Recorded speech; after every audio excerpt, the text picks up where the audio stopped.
Hello friends, welcome to நாகுவின் சமையல். நம்ம இன்றைக்கி ஒரு சூப்பரான ரெசிபி பார்க்க போகிறோம். பொட்டேட்டோவே இல்லாமல் ஃப்ரெஞ்ச் ஃப்ரை செய்ய போகிறோம். குழந்தைங்க எல்லாருக்கும் ரொம்ப ரொம்ப பிடிச்சது. நமக்கு கடையில் கிடைக்கக்கூடிய அதே டேஸ்ட்டோட நம்ம வீட்டிலே உள்ள அரிசி மாவை வச்சே செய்ய போகிறோம். பொட்டேட்டோவே இதுக்கு தேவையே இல்லை, அவ்வளோ ஒரு சூப்பரான டேஸ்ட்டாக இருக்குது. அது எப்படி செய்கிறதுன்னு இப்போ பார்க்கலாம். இப்போ தான் எங்கள் சேனலை ஃபஸ்ட் டைம் பார்க்குறீங்கன்னா கீழே இருக்கிற ரெட் கலர் சப்ஸ்கிரைப் பட்டனை கிளிக் பண்ணுங்கள். கூடவே இருக்கிற பெல் ஐக்கானையும் கிளிக் பண்ணுங்கள். அப்போ தான் நாங்கள் போடுற வீடியோ எல்லாம் உங்களுக்கு நோட்டிஃபிகேஷனாக வரும். இப்போ இது செய்கிறதுக்கு நான் வந்து 1 கப் அளவுக்கு பச்சரிசி மாவு தான் எடுத்திருக்கேன். இது வறுத்ததாக இருந்தாலும் பரவாயில்ல, வறுக்காதாக இருந்தாலும் பரவாயில்ல, நீங்கள் எந்த மாவு வேணாலும் எடுத்துக்கலாம். இந்த பச்சரிசி மாவு எப்படி செய்கிறதுன்னா, நம்ம வீட்டில் நம்ம வந்து பச்சரிசியை வந்து நல்லா தண்ணியில் ஒரு 1/2 மணி நேரம் ஊற வச்சுட்டு அதை ஒரு துணியில் விரித்து விட்டுட்டு அதுக்கப்புறம் நம்ம அதை வந்து நல்லா பவுடராக்கி எடுத்துகிட்டு அதை வறுத்து வச்சுட்டோன்னா நம்மளுக்கு வேணுங்கிறப்ப யூஸ் பண்ணிக்கலாம். இப்போ வந்து ஒரு சட்டி எடுத்திருக்கேன்னா, அந்த சட்டியில் வந்து நம்ம எந்த கப்பில் மாவு எடுத்தோமோ அதே கப்பில் 1/4 கப் அளவுக்கு தண்ணி எடுத்துக்கோங்க. இப்போ அதிலே 1/4 கப்பு சேர்த்துக்கலாம். மொத்தம் 1/4 கப்பு, ஏன்னா அதுதான் கரெக்டான அளவாக இருந்துச்சு அந்த மாவுக்கு.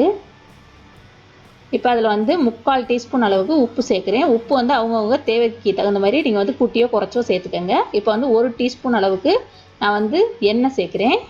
அப்புறம் 1 டீஸ்பூன் இஞ்சி பூண்டு பேஸ்ட்டு சேர்த்துக்கோங்க.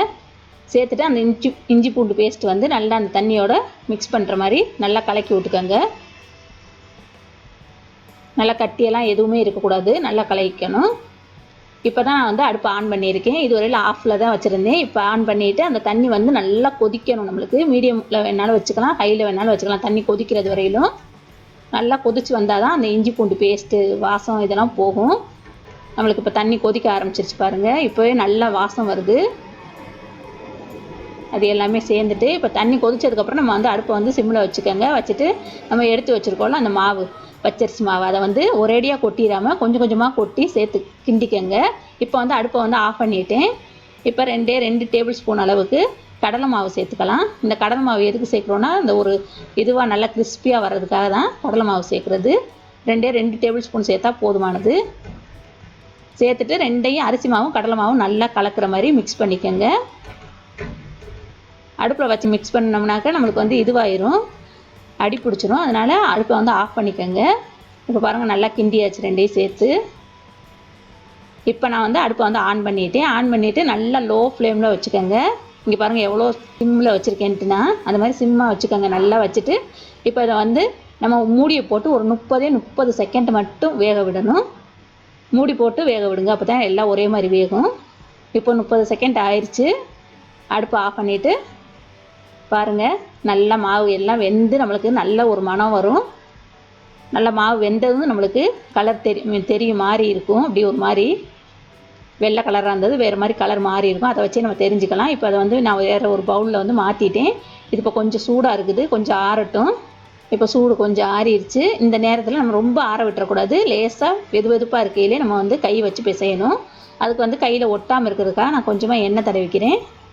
நீங்கள் வந்து கையில் ஒட்டாமல் இருக்கிறதுக்காக எண்ணெய் தடவிக்கங்க. அதே மாதிரி மாவு வந்து இந்த அளவுக்கு பதமாக இருக்கணும். அப்படி இல்லைனாக்கா நீங்கள் வந்து நம்மளுக்கு மாவு வந்து கிண்டையிலே ரொம்ப தண்ணி கம்மியாக இருந்ததுனாக்க நம்மளுக்கு லேசாக வெந்நீர் ஊற்றி வெதுவெதுப்பான வெந்நீர் ஊற்றி பிசைஞ்சிக்கலாம். அப்படி இல்லை தண்ணியாக இருந்ததுனாக்கா நீங்கள் வந்து பச்சரிசி மாவு கொஞ்சம் கூடுதலாக சேர்த்துக்கலாம். அதனால் ஒன்றும் பிரச்சனை இல்லை.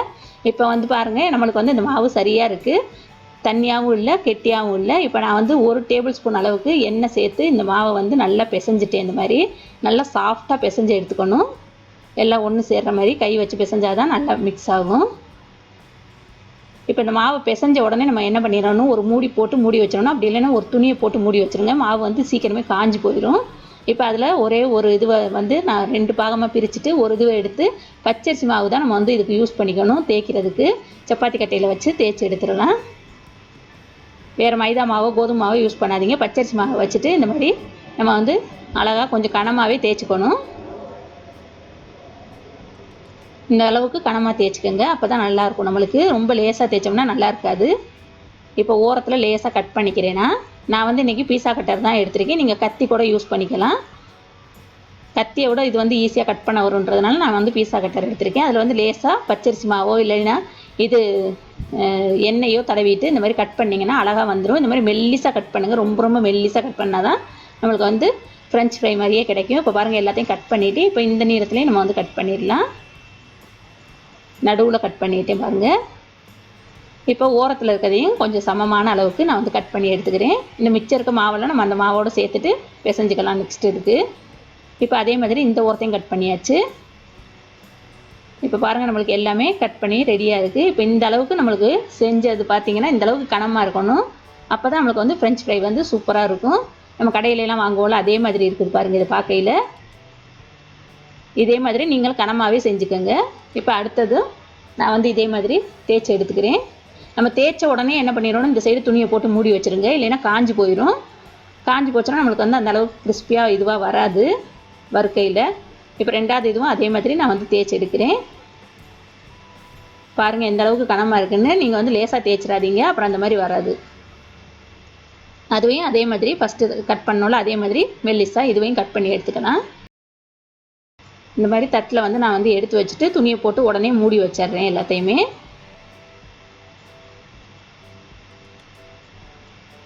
இப்போ பாருங்கள் எல்லாமே நம்ம கட் பண்ணி எடுத்தாச்சு. இனிமேல் வறுத்து எடுத்துட வேண்டியதுதான். இப்போ வறுக்கிறதுக்கு தேவையான அளவு எண்ணெய் ஊற்றிட்டு நான் வந்து அடுப்பத்தை வச்சுருக்கேன். எண்ணெய் நல்லா சூடாகட்டும். நம்ம சூடானதுக்கப்புறம் வச்சுருக்க அந்த ஃப்ரெஞ்ச் ஃப்ரை எல்லாத்தையும் ஒன்று ஒன்றா சேர்த்துடலாம். அது வந்து மேலே எலும்பி வரக்கூடாது, அப்படி கீழே தான் இருக்கணும். அப்போ தான் அது வந்து கரெக்டாக நம்ம வந்து பதமாக மாவு பிசைஞ்சிருக்கோன்னு தெரிஞ்சுக்கலாம். அதை வச்சு மேலே எலும்பி வந்ததுன்னா அந்தளவுக்கு கிறிஸ்பியாக இருக்காது.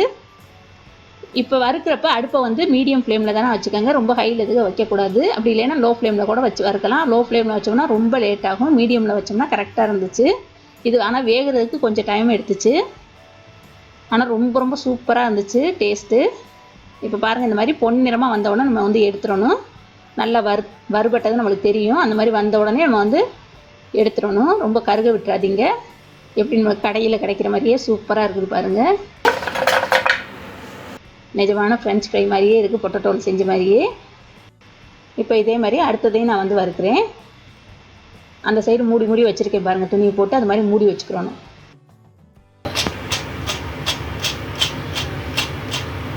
பாருங்கள் எவ்வளோ அழகாக நீள நீளமாக எப்படி வந்திருக்குதுன்ட்டு.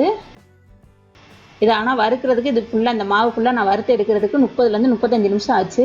இப்போ பாருங்கள் எல்லாத்தையுமே வறுத்து எடுத்துகிட்டு வந்துட்டேன். இந்த அளவுக்கு தான் வந்துச்சு நம்ம எடுத்த மாவு. ரொம்ப ரொம்ப சூப்பர் டேஸ்ட்டாக இருந்துச்சு. இது வந்து கிட்டத்தட்ட ஒரு வாரம் வரையில் நம்ம வந்து ஏர்டைட் கண்டெய்னரில் போட்டு ஸ்டோர் பண்ணி வச்சு சாப்பிட்லாம். ஆனால் அப்போவே காலியாயிரும் நம்ம வீட்டில். இப்போ பாருங்கள் எவ்வளோ சூப்பராக நல்லா கிறிஸ்பியாக இருக்குதுன்ட்டு. நம்ம இங்கிட்ட எடுக்க இங்கிட்ட பசங்க வந்து காலி பண்ணிடுவாங்க. இது வந்து இப்படியேயும் சாப்பிட்லாம்.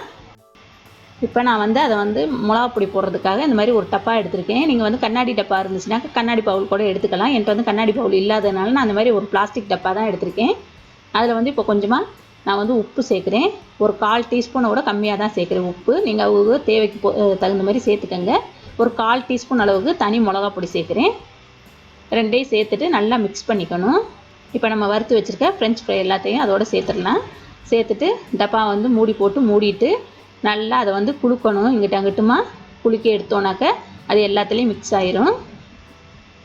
அந்த மிளகாப்பொடியும் உப்பும் சேர்ந்துச்சுனாக்கா நம்மளுக்கு வந்து ஒரு நல்ல இதுவாக ஸ்பைஸியாக கிடைக்கும், கடையில் வாங்குற மாதிரியே. அப்படி இல்லை குழந்தைங்களுக்கு கொடுக்குறதுனா இது எல்லாமே நம்ம கொடுக்கலாம். இப்போ பாருங்கள் நம்ம எல்லாமே கலக்கி எடுத்தாச்சு. நீ பாருங்கள் எவ்வளோ சூப்பராக இருக்குதுன்ட்டு. மிளகாப்பொடியெல்லாம் சேர்ந்து ரொம்ப சூப்பராக இருக்குது. இப்போ கெச்சப்போடையும் மயோனைஸோடையும் சாப்பிட போகிறேன். நல்லா அவ்வளோ ஒரு நல்ல இதுவாக இருந்துச்சு. ஃப்ரெஞ்ச் ஃப்ரையோட இது ரொம்ப ரொம்ப சூப்பராக இருந்துச்சு. இதை சாப்பிட்டோம்னாக்க இனிமேல் நம்ம வந்து வெளியில் வந்து ஃப்ரெஞ்ச் ஃப்ரை வாங்கவே மாட்டோம். அந்தளவுக்கு ரொம்ப சூப்பர் டேஸ்ட்டாக இருந்துச்சு. இது வந்து கெச்சப் வந்து நான் வீட்டிலேயே செஞ்சது தான். இதோட லிங்க்கும் நான் கீழே வந்து டிஸ்கிரிப்ஷன் பாக்ஸில் கொடுக்குறேன். அதை பார்த்துட்டு அதே மாதிரி நீங்களும் கெச்சப் வந்து வீட்டிலேயே ட்ரை பண்ணி பாருங்கள். ரொம்ப ரொம்ப சூப்பராக இருக்கும். இப்போ கெச்சப்போடு நான் சாப்பிட்றேன்.